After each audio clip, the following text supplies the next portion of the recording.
Welcome to Season 2, Episode 10 of Comic Book Nation, the official podcast of Comicbook.com. I am your host, Kofi Outlaw, and with me today in the studio, we have Mr. Connor Casey back. What's going on, guys? Matthew Aguilar's here as always, or almost always. What up, peoples? And back on our remote channel, our Comicbook.com horror/Star Wars maestro and the guy who keeps us from misspelling everything that we do, Mr. Patrick Kavanaugh is back. What up, world? And you can hear us and see us now, right? Oh, yeah, absolutely. Well, I wouldn't say that's like a good thing, but I can see you, yes. Wow. We got to look at your face in the box for the next time. You're doing all right. You're doing all right. But Patrick's here because we have some good, fun stuff to talk about today. As you saw from this episode title, we're going to be talking about the new Candyman trailer. We're also going to be doing a review of the horror movie remake of The Invisible Man. So, of course, we need our horror expert here for both of those things. But that is not the only thing we're going to be doing. We're going to talk about an interesting little Marvel what if that could have happened that I think we're going to promote mostly because I just want to see this happen. So we're going to talk about that. We're going to talk about some shakeups in the Indiana Jones franchise. And we're going to give you also a little bit of anime in the form of a review of My Hero Academia Heroes Rising, if time permits. If not, we'll just do that next show. Because we have some wrestling to talk about today.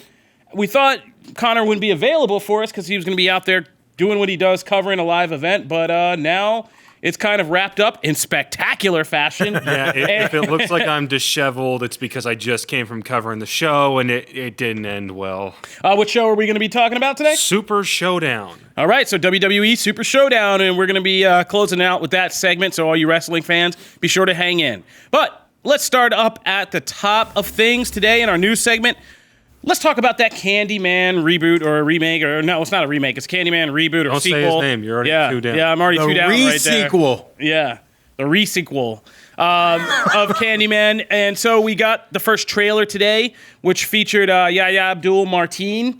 And it was a very kind of good, stylish. People have been calling this Jordan Peele's Candyman. He's not, which just sucks because it's a female director who's just getting overshadowed by Jordan Peele right now. But It's not Jordan Peele. But the reason why I could feel that way is this looks very much in the line of like Jordan Peele's horror productions. It feels very much like a Get Out, Us / and what's that new horror movie that's coming out? Antebellum. It feels like almost it could be like in the same universe as Antebellum.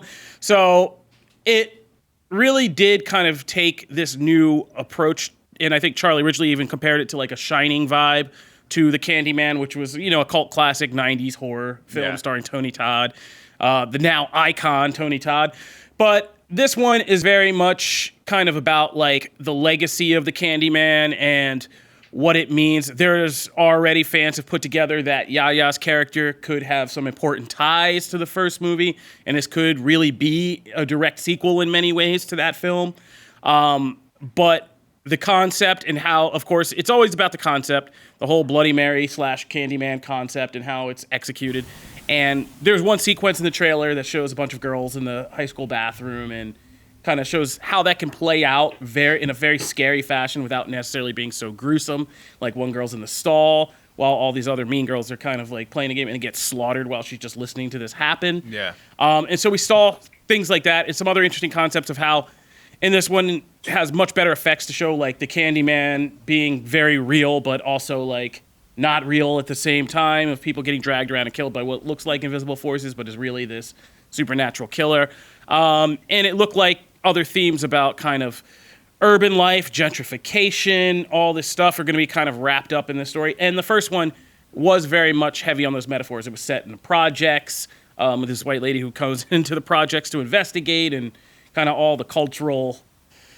I don't know how to describe it. I'm kind of at a loss for good words that mean good stuff right now. But kind of the cultural clash of that and doing that.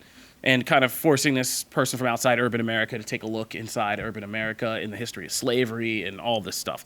So it looks like the new Candyman is going to kind of carry on the tradition, but look a lot prettier in the process. So I was impressed with this trailer. Patrick, how about you? Put some horror expertise on it.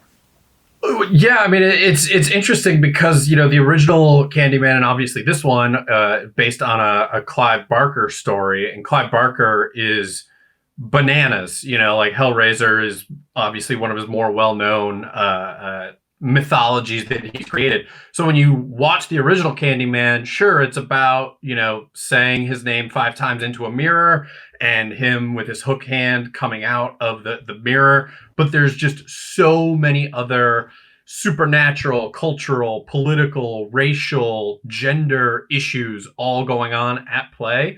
So that's why I think having Nia DaCosta, and it was, co-written by Jordan Peele, so he is a little bit more involved than just producing it or something like that. So I think, from this first look, it's definitely a good mix, and it will honor the roots of Clive Barker while also exploring all those themes and of course Nia DaCosta talked a lot about the gentrification of Cabrini Green in Chicago, and how there's like a Whole Foods right down the corner from this famous relic of Chicago projects. So I'm not a huge Candyman fan, but I'm super excited for everybody who has deep ties to this movie to see this figure brought back to life. I mean, I kind of agree with you what you said as far as like, I kind of do also feel bad for the director because it is like, it's very much Jordan Peele starting to become like Michael Bay in the sense that whoever directs the movie doesn't really matter. If Michael Bay's name is anywhere on the producer list, everyone says it's a Michael Bay movie. Like it doesn't, it's starting to have that effect. To be fair though, in this case, this feels like if I watch the trailer for Us and I watch the trailer for this, there are so many similarities in like how it's paced, the music, seeing the Destiny's Child song reworked has very much I Got 5 on it vibes, right? I'm actually kind of surprised he's not just directing. Yeah, like so I can see why someone who's not as in tune with the actual like what is going on with this particular movie would get those things. I am excited. I didn't like the first half of the trailer. I love the second half of the trailer. Like it hooked me by the end that I was in. But the first half I felt like really dragged. Like I don't know why. And I like there's some cool parts like when the girl's hair gets tossed up just enough to look like someone's messing with it, but you don't see anybody there. Like that's cool. And I kind of hope they play with that more. But like some of the scenes that are supposed to be like freaky, like the dude like who's grabbing at the door, but like his whole body's being like it's being levitated and like he's being pulled. Like that part, some of those parts just like didn't land with me. And I was like, I hope it's not showing its best parts because I hope to see better stuff than that. I expect more in this day and age. You know what I mean? I mean, it's going to be a sequence of Candyman kills. I wouldn't expect much more. And like, that's kind of what he does. But like how they look, like visually. I mean, it's a good setup because what you're setting up is an interesting discussion for when we get to Invisible Man and how Invisible Man kind of handled this exact same concept of the killer you don't see and all that. And I think did some smart things that I'm worried this film will not do as well. So it's kind of an interesting parallel, but we'll talk about that when we get to Invisible Man. Any final thoughts on Candyman? Anybody want to look in the camera and say his name 5 times? Don't do it. Yeah, I don't do that. I think we've hit 5 already between the 4 of us. Yeah. So. It's not in a mirror, and we're not in Chicago. But does it have to be in succession, or can it be cumulative? Because that's not cool. The new movie will explain. That's the thing about Candyman. The best part of the trailer is the girl who kind of says make up that. the rules as they go. Like the best part is like the cut to her saying, don't say it. I thought that was so realistic. Yes. Yeah, well, it's also great because that's like a total black woman trope in a horror movie who's like, yeah, I'm not doing this. Like, I'm not even going to attempt this. All right. So that'll do it. Be sure you go on Comicbook.com horror and check out the Candyman trailer. Moving right along to the world of Marvel. So one of our esteemed video editors, Nick Floyd, had an interview with an actor / writer, Adam G. Simon, who is actually in the process of co-writing the Raid Redemption remake. That's called, what's it called? Zeno, I think now they've changed the name to, or something like that. Or is that a different film? I forget. Anyway, he's always working on the Raid Redemption remake that Joe Carnahan is doing. You know, Smoking Aces, the A-Team, Joe Carnahan, the Gray.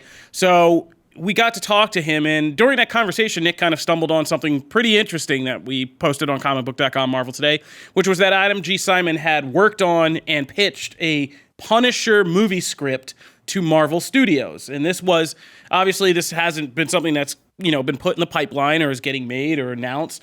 But it went far enough that he did the pitch. Like, he prepared an entire kind of pitch, script, and concept for the film. And he went to Marvel Studios and he pitched it to them. So if you're wondering kind of what the concept was and why we found it interesting, he kind of talked about how Punisher is a character, like, he evolves his ideas for as things progress. So, like, we're not in the same zone as, like, after Punisher Warzone and all that, like, a while ago. We now have this new Punisher series with Jon Bernthal. And so what his script did was not throw out all that and, like, try to start over and do a MCU Punisher thing. It basically was picking up as a sequel to the series. So it would be Bernthal, and we would have gone through the deep drama of Frank Castle to just, the end of season 2 with the fully just, tricking people and murdering them Punisher, taking out gangs, all of that.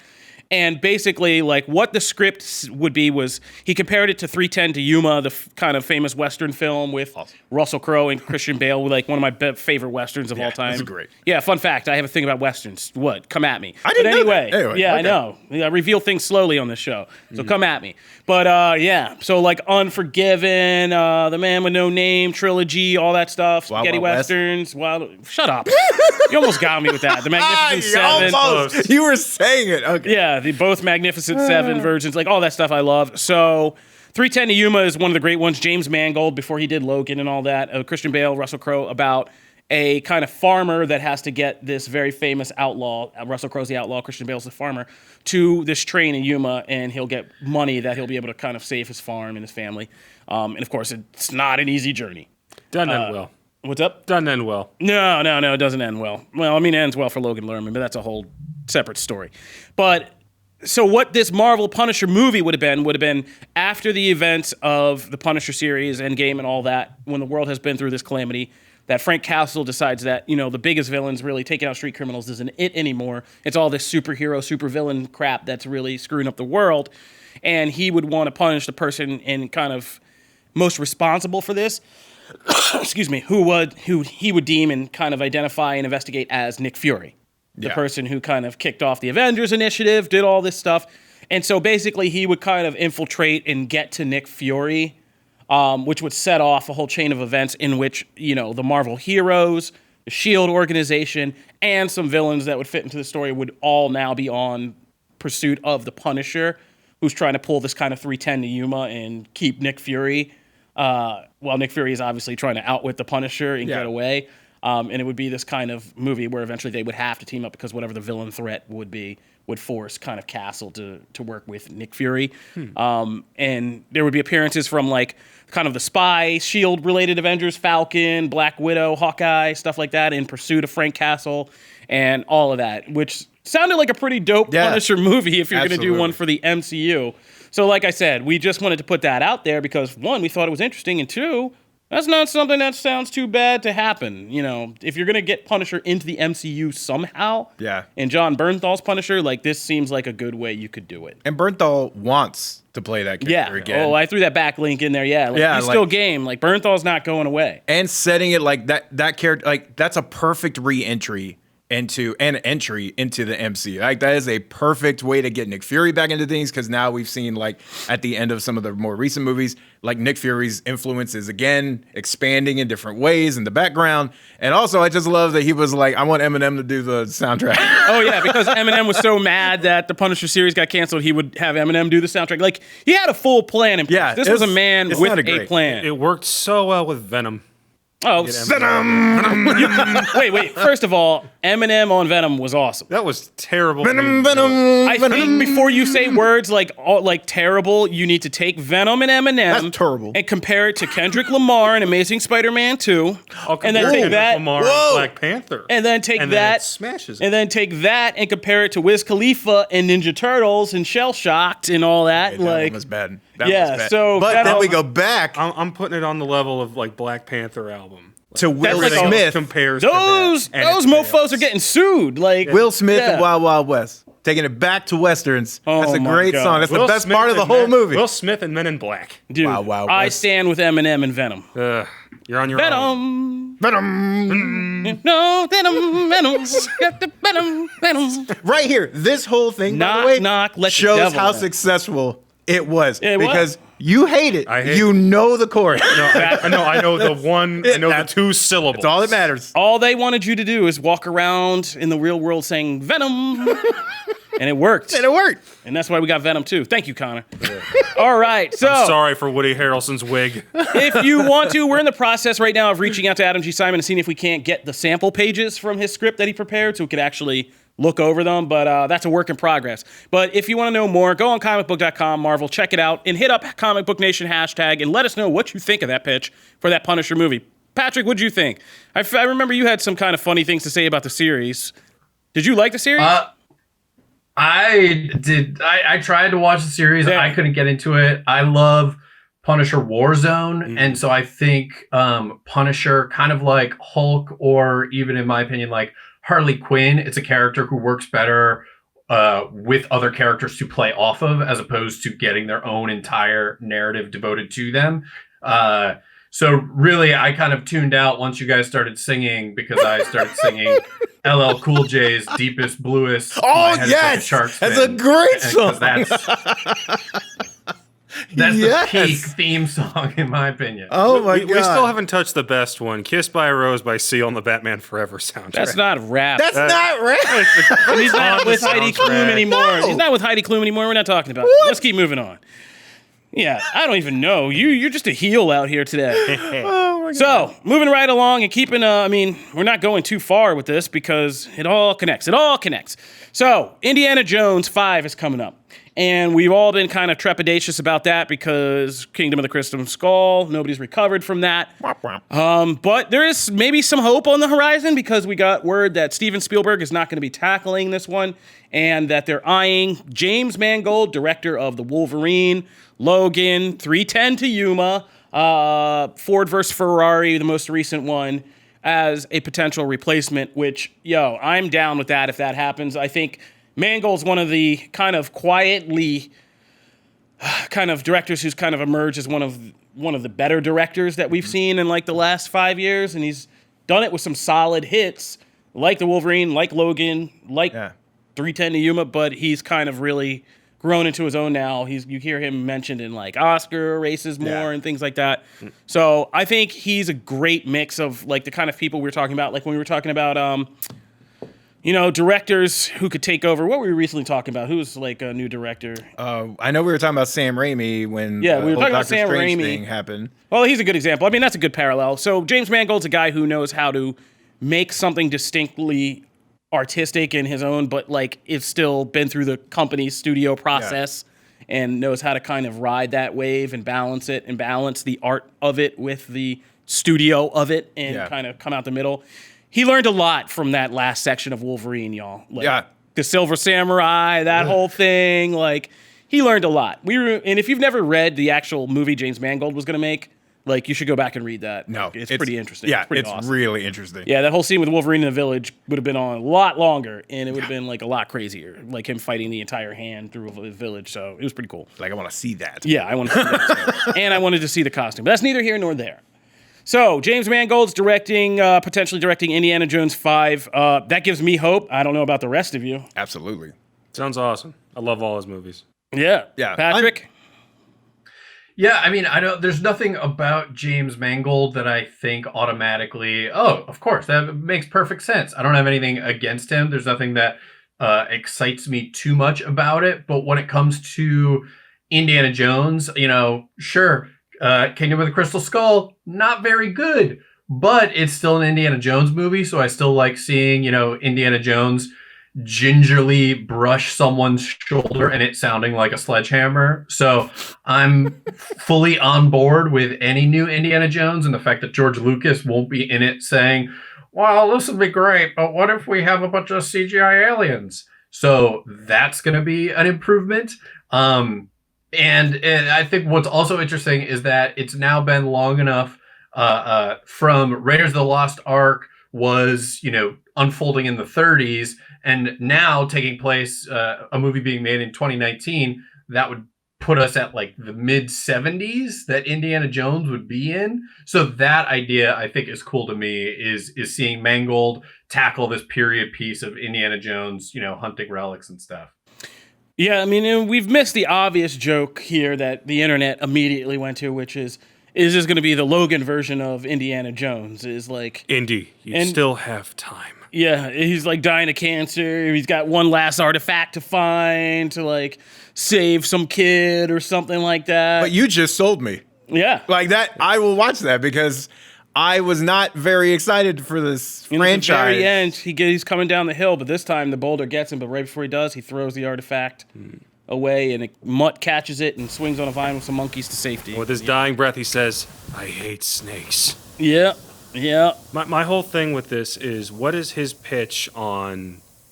Does he look at this project and say, we need Harrison Ford, we need old school, we need really old Indiana Jones, or does he look at it as, no, we need a new Indian? Needs Shia.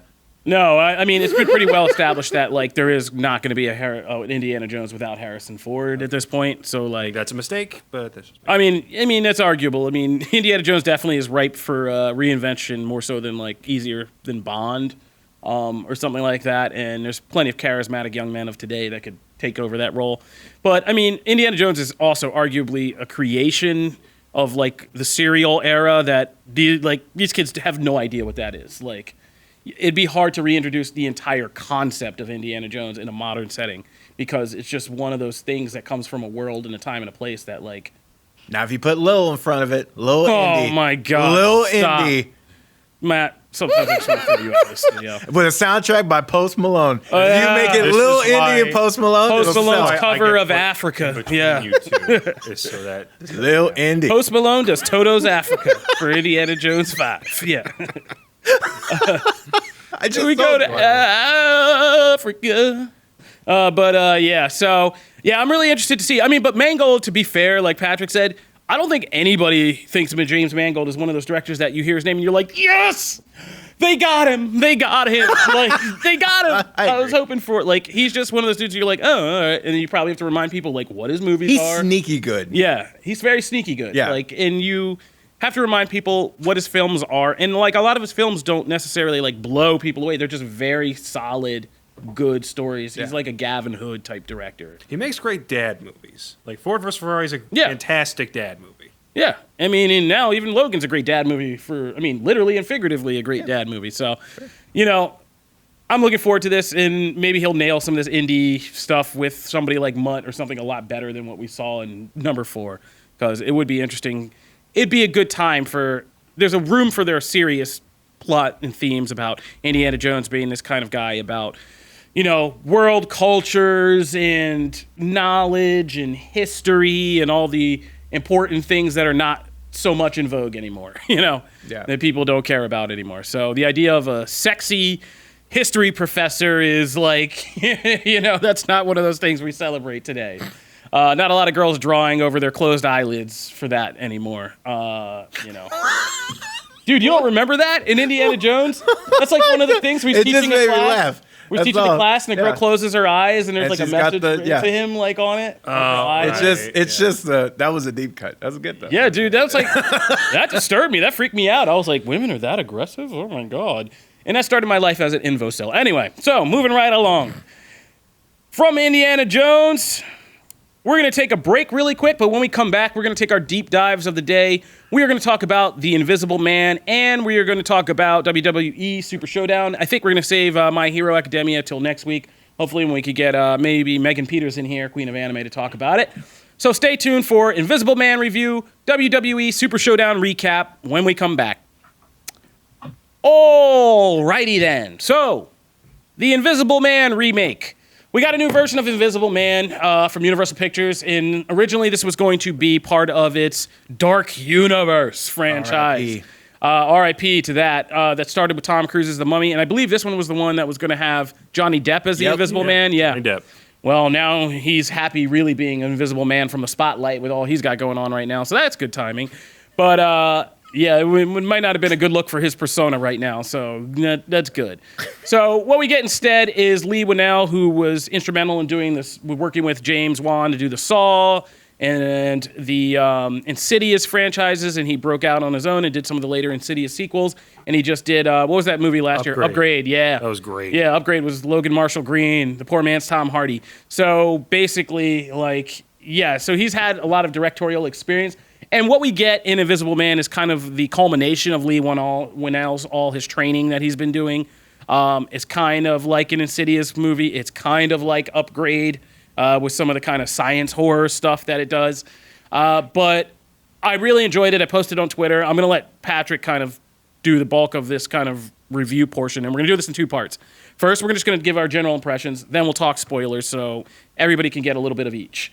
And so my non-spoiler feeling is, what I really like about this movie is, first of all, Elizabeth Moss is a boss. Like, she can act her pants off.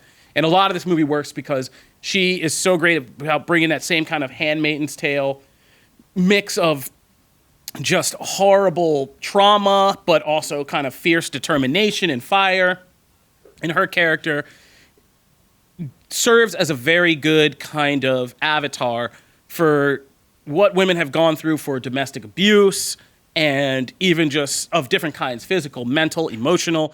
They kind of touch on all of that here, and walking that very difficult line of mixed emotions where, you know, where I'm not going to get too deep in it, but like this movie really does kind of do a good job of, without hitting you over the head with it, kind of showcasing the subtlety of the complexity of what abuse does, and more not showing you, and the genius of this film is not being exploitative in the sense of showing you scenes of like the female protagonist getting like, you know, beaten with a belt by the man who's just to say he's abusive. It's more about the subtleties and the lasting trauma of those things that you go through even when they're over. And it uses that Invisible Man monster as a great metaphor for what I call like the specter of domestic abuse, the lingering effects of it, kind of given shape in supernatural form. And that's what makes it really intense, this movie. And it is intense from start to finish. From the very first scene to the very last scene, it's kind of just always, you're never really comfortable. You're always on the edge. And you're on edge about just what's going to happen to this woman at any given point. And they really do succeed in making you care.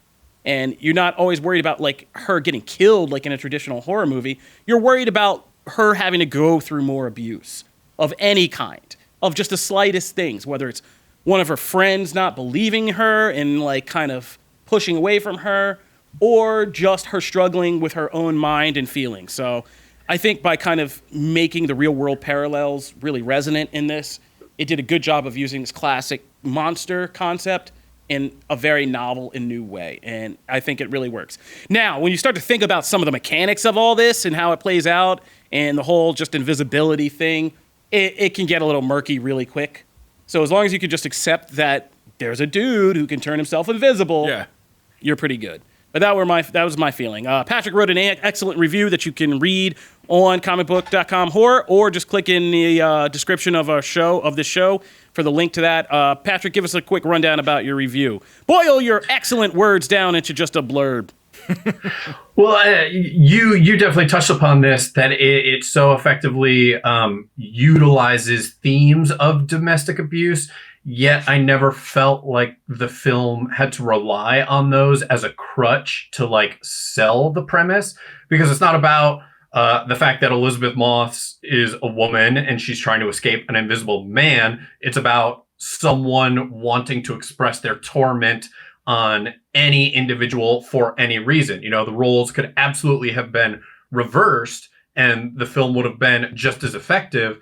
But the way that Lee Winnell made it this emotionally abusive, physically abusive relationship just heightened the torment, and you were able to see more of those allegories of like a woman trying to find help and saying like, I know no one's going to believe this, but this person is, you know, expressing their authority and trying to exert their power over me, and everyone else being like, we really want to be there for you, but it's hard to believe you because we don't think this person is capable of that. So that really just heightens what at its core is just a good, it plays out like a good haunted house movie, because it is just that feeling of there's someone in here with me and I can't see them and they have a malevolent intention. So it just is so effective that it's hard to believe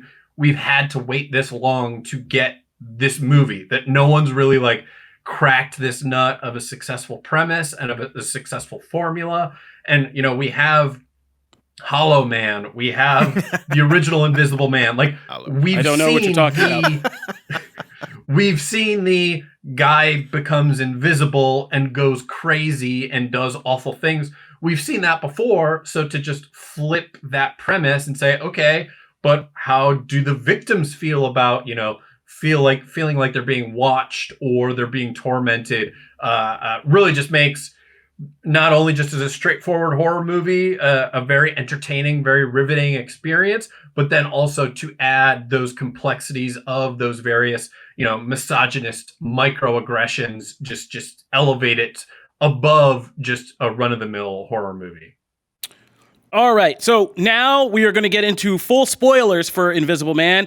This will be a full spoilers discussion of Invisible Man. If you do not want to hear that, you might want to just go forward about 4 minutes or so until we start talking wrestling. But yeah, we're going to talk full spoilers about Invisible Man.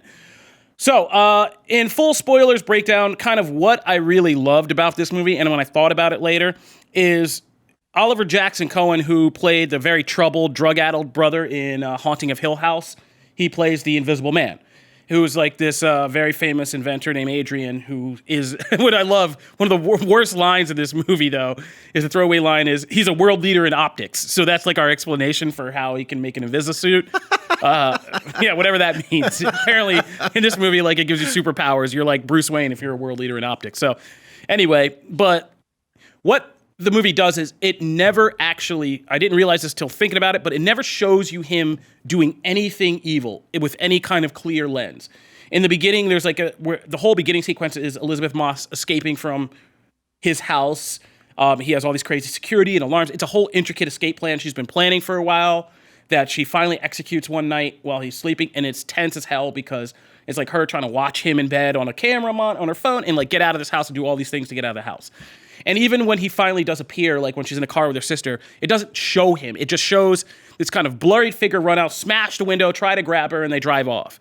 And then it doesn't show him ever again throughout the movie, like until the very end, except in a picture like that says he committed suicide, which we know is false. So when all the Invisible Stuff Man happens, it's just this invisible specter, and in the third act, you get to see the suit itself when it begins to malfunction a little bit. But you don't ever, even when it shows you the suit, it never really shows you him, ever. No, there's no dialogue scenes. I think he says one word to her that becomes the cornerstone of the whole thing, which is he says surprise. Because the movie in the third act takes a big turn. Like, up until then, like Patrick said, it's a very much a haunted house movie, with Elizabeth Moss just having to deal with the fact that she knows somebody's there, but she can't prove it. It takes a twist when she goes to meet out her sister, who, because he does stuff. He goes into her email, uses her computer. He makes everybody in her life kind of push away from her. And when she finally gets her sister to come back, she goes to a public place, a big restaurant, and says she's trying to tell her sister, because she goes to the house, she finds the whole key that makes the third act both good and bad, is she goes to her house, finds a second suit, and stashes it away in his house so she could come back and prove it, because he tracks her there. And chases her out in an invisible suit. So she goes to meet her sister, and she's talking to her sister, and she confesses to her sister that she has this suit. And as she's talking to her sister like looks, because there's this knife just hanging in the air, and then it just slices her throat, and then he throws it into her hand in the middle of the restaurant, and so she gets arrested, and her sister gets like brutally murdered right there, and that kind of kicks off the third act where she's like, okay, like F this, I'm gonna kill this dude. And the ending is very murky because essentially what happens is he uses his brother to stage an attack on her best friend and his daughter, Trip from Agents of S.H.I.E.L.D. Who's great in this movie. And she knows that he made the brother take the fall because the brother was just like a wormy kind of coward that was also dominated by this other brother. And so the killer stages that his brother locked him away in a cell in his house, and he was the victim and all that stuff. And so people are now sympathetic towards him. And so the very last scene in the movie is she goes to meet him for the first time. And for the first time, you see him outside of the suit. And the whole scene is her cop friend is recording this, and she's trying to get him to confess.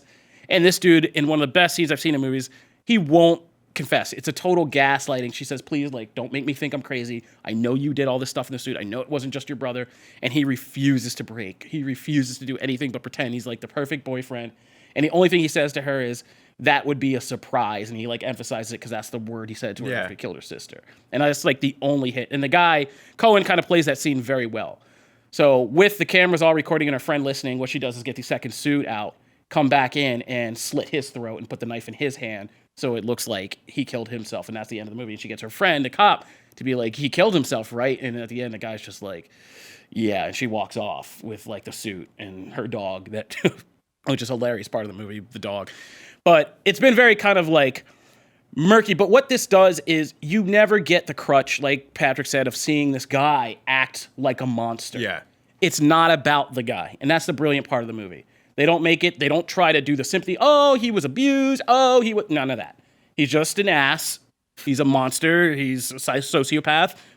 No talk about mom and dad or the family. None of that. Yeah. And you don't ever see it from him directly. So it's not about him. It becomes, like I said, what he does to her and the effect of his abuse is what becomes the quote-unquote real monster of the movie. Yeah. And the Invisible Man stuff just becomes this excellent metaphor for that still plaguing her and bothering her. I don't know what message you get out of the end. That's a little bit murkier because you can't just go and slit everybody's throat who's ever hurt you. Well, if you have an invisible suit, you can. Yeah, that's not necessarily the best resolution of the message, but it really does. Like I said, what it does to you is make you scared of the abuse. So it's not about killing her. That's not the threat. Like, the guy's obsessed with her. He doesn't want to kill her. Yeah. He just wants to ruin her and like basically drive her crazy. And that's the thing you're concerned about. This movie, using a horror premise, actually makes you give a crap about domestic abuse in a way that's very rare for us to think of outside of our own personal lives. And I think that's the real kind of payoff that this movie provides. So, Patrick, how did you feel about the ending to this movie?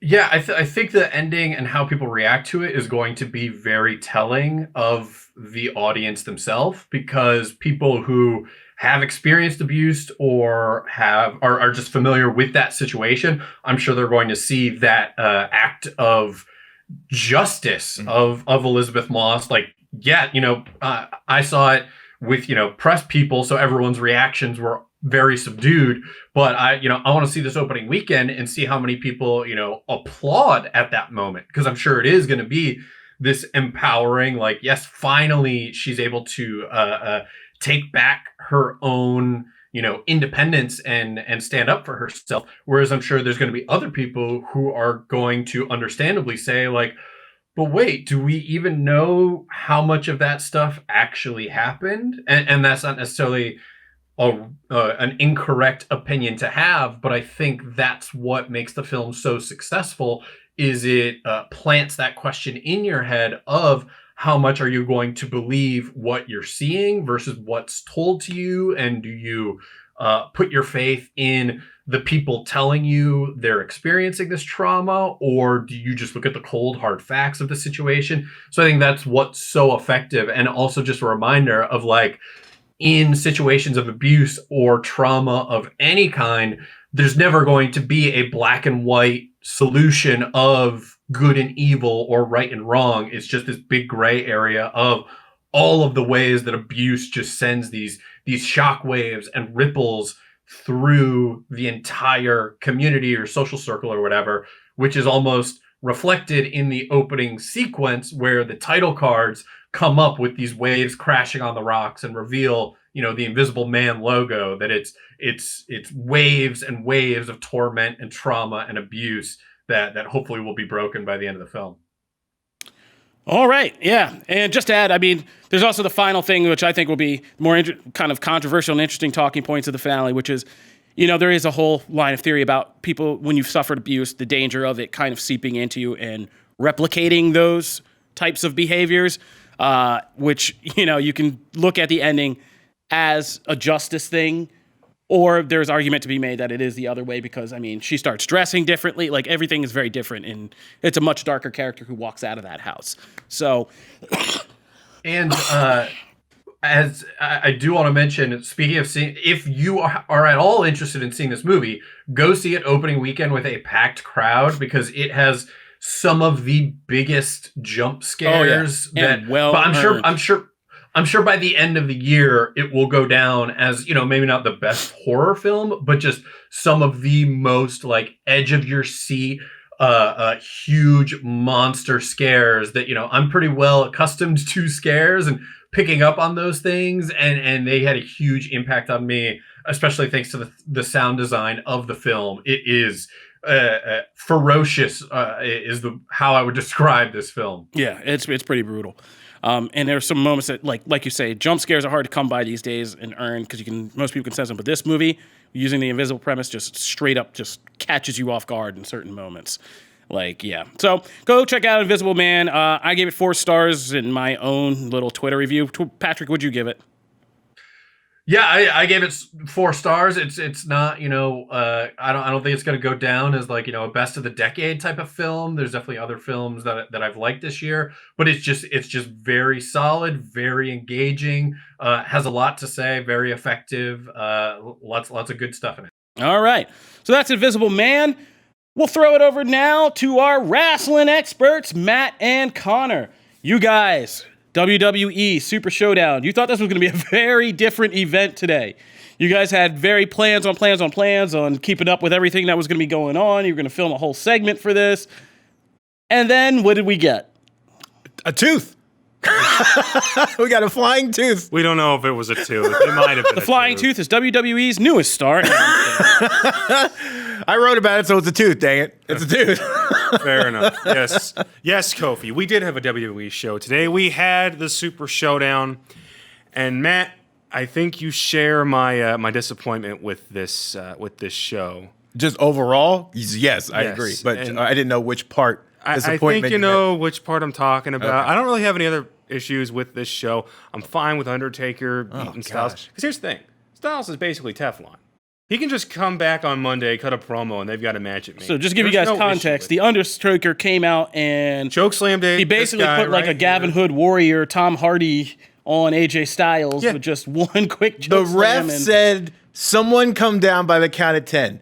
Undertaker took an hour to get down to the ring. He should have been disqualified. That's so ridiculous. Anyway, that's whatever. And he should have come down in a cart because the dude did one move. He got paid like $9 million to do one move and then go away. He tipped that's not so boring. That's not what frustrated me, and that's not why certain wrestling fans are turning into this episode right now. I think they're tuning in because they want to know what we thought of that main event. Still lame. I was. Who was the main event? The main event was Goldberg versus Bray Wyatt for the WWE Universal Championship. Goldberg, may I remind you, is 53 years old and is already a WWE Hall of Famer. Yes, and his prime ended 15 years ago. And he still has the best entrance in wrestling. Just putting that out there. That's my little hot take. Fine. Still out there. And then he came down, and the Fiend. Bray Wyatt is one of the hottest, for those who are not really paying attention to wrestling, he's one of the hottest characters / gimmicks, whatever, and WWE has protected him very much. They've actually done what a lot of people didn't think they would do and put him over. They keep him with the belt. They've done a very good job. So people obviously assumed, to put a metaphor on it, they strapped the rocket onto him. Yeah. He was introduced in a match at SummerSlam last August. The last 4 months before that, he had been hyping up his persona with these really interesting and intricate segments. That the more detail you looked at him, the more you could find out about the character. Yeah. And that's never something you had on television. No. On WWE television. So the fact that you had it here was like, hey, this guy's actually really putting a lot of effort into this. Yeah. And that match with Finn is great. Yeah, it was. And say what the Hell in a Cell match was bad. But then they redeemed themselves a month later and just put the title on him. So here we go. Unstoppable force. Going into WrestleMania. And then he's got to fight a 53-year-old. Which is fine on its face because I get it. Saudi Arabia is where this event took place. These shows are essentially a giant money grab. So they bring all of their biggest legends and they try and fill it up. It's twice a year show now? Twice a year. Twice a year. So they try and put on a show for that audience because they don't get to see every pay-per-view. Like WWE has how many pay-per-views a year for the States and forever, right? Yeah. So they get to see this twice a year. So I get why they put Goldberg in a match. I don't necessarily have the problem. It's the fact that Goldberg beat him in 4 spears and one very questionable jackhammer. Oh, that was not a jackhammer. In 3 minutes. And that was 3.5 spears. He beat him in 3 minutes. Goldberg's new move should be called the lean because he leaned into him. Guy you've been building up for nearly a year and you beat him in 3 minutes. It was sad. It was very sad. And I see people on Twitter saying, "Oh, you just don't get it. Goldberg's a bigger draw." Here's the thing. I saw that tweet. Camera 2, close up on me. I want you to hear this. You want to know how you make a star like Bray Wyatt as big as Bill Goldberg? You have him beat Bill Goldberg and other stars just as big as Bill Goldberg. And then fans will say, "Oh, he's just as big as Bill Goldberg because he beat him." I just like that we call him Bill now. I really like it when Connor says Bill Goldberg for some reason. Like Bill Goldberg, like it has authority. I dig it. That's simple. Because here's the thing. This was the plan. Bray Wyatt, Roman Reigns, WrestleMania 36 next month. Fine. Yeah. People can get behind Roman. The dude overcame cancer. There's a fantastic story there, and Bray is a great guy to play off that with. Even if the match isn't great, there's a good story to be told there. What do you have now? You have Goldberg, who, the old school guys love, the old school fans. I'm a giant Goldberg mark. If you were growing up in the 90s, he was great. He was awesome. He's awesome. A staple of the Attitude Era, without question, the Monday Night Wars, without question. Well, he's a staple of the WWE. He's a staple of WCW. Well, he's a staple of the Monday Night Wars. WCW champion for the longest. Like that. That's where undefeated a lot streak. of people. His stuff with Hogan. Yeah, it was all great. Yeah. Here's the thing. You can't keep going back to the well and relying on old stars like that. You have to actually build people up, or else all these new fans are going to go, "Who's that old guy that can barely lift up his opponent?" I agree with you. Here's the thing. If it's Goldberg Roman, who do you cheer for? Who's the bad guy in that equation? Yeah, nobody. Yeah, I know. So they're just going to boo Roman again, which is what they don't want. I agree with you. I am not disagreeing. I did not think they would pull the trigger on this. I thought they would put Fiend over. I also, I know that tweet you're referring to is Bully Ray. Just have him low blow, or do something where the ref has to call for the bell and then he disappears. Here's the thing: Bully Ray's tweet is not wrong, either. It's not wrong. It's WrestleMania season. This is what WWE does to sell out events and to build up hype. They bring back. Now, I don't get why you can be so nonchalant about Undertaker. Here's the other thing. And be so upriled by Goldberg. They're the same. They're the same. Undertaker didn't beat AJ Styles for the championship with one choke slam. And here's the thing I don't understand also, Camera 2. I'm looking at it. Here's the thing. I hear this argument with certain wrestlers. Bray Wyatt was actually one of them. That this guy doesn't need the world championship. He's big enough on his own. He doesn't need it. Why does that conversation disappear when Goldberg walks in a room? Or with Brock Lesnar, same thing. Why does that conversation suddenly go, "Oh, no, he needs a championship"? Why? He's a Hall of Famer. All you have to do is put him on the card and people get attention. It doesn't matter what he's fighting for or who he's fighting. We got excited for Goldberg to fight Dolph Ziggler, even though we knew exactly what was going to happen. Yeah. You just wanted to see it. I think that could do the exact same thing at Mania if he's fighting Roman for no title, if he's fighting Cena for no title, if he's fighting Baron Corbin for no title. Well, no, I don't want to see that. Well, people would want to see Goldberg just squash him. Yeah. I think that says more about the title than it does the wrestler. The titles have been lagging behind for years. The man makes the title, and if the man is already made, why does he need it? I agree with you. He didn't. I don't think this helps anything going forward into WrestleMania. I think this makes their biggest star questionably, arguably, look weak. I think the ending was also crap, where they tried to do a very Invisible Man-ish disappearance act, where he's like there 1 second and he's gone the next. I hated all that. I'm sad now. I'm going to go teleport away and then pop up and none say of it, hi to my friend John tomorrow. None of it makes sense. Speaking of Invisible Men. Why? Who? John Cena's not in the Invisible Man movie. What the hell? Yeah, that was a missed opportunity. That's his figure right there. That's a missed opportunity. I will say this, Kofi, before you wrap up. I know I'm hot in this segment. I know I'm a little bit frustrated, but here's the thing. There is some positivity this weekend. Do you know why? Yes. Because we got AEW Revolution on Saturday. This pay-per-view is amazing. It's only 7 matches, and I love it. Connor's favorite. Connor's favorite. I'm really excited. They had a show last night in Kansas City, my hometown, and it was awesome.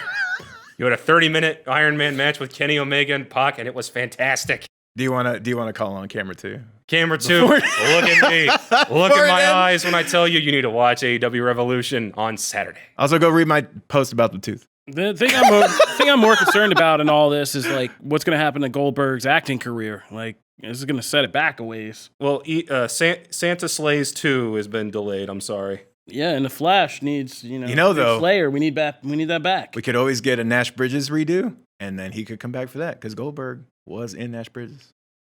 And that's a good place. That's a good random, useless place. Don Johnson, man. Like I said, good random, useless place to end this episode of Comic Book Nation. If you are just now getting into the show and after that ending, I hope you stick with it. We put up new episodes every Wednesday and every Friday on Comicbook.com, where you can subscribe to our RSS feed, or you can subscribe on your favorite podcast platforms. We're on iTunes. We're on Spotify. We're on Stitcher. We're on iHeartRadio, Google Podcasts, and Google Playlists. Or if you want to watch video of the show, you can always go on Comicbook.com's YouTube page and check it out there. Or if you want to talk with us or just leave an opinion about anything we talked about on the show, please go to the hashtag Comic Book Nation and do so. Or you can find me at Kofi Outlaw.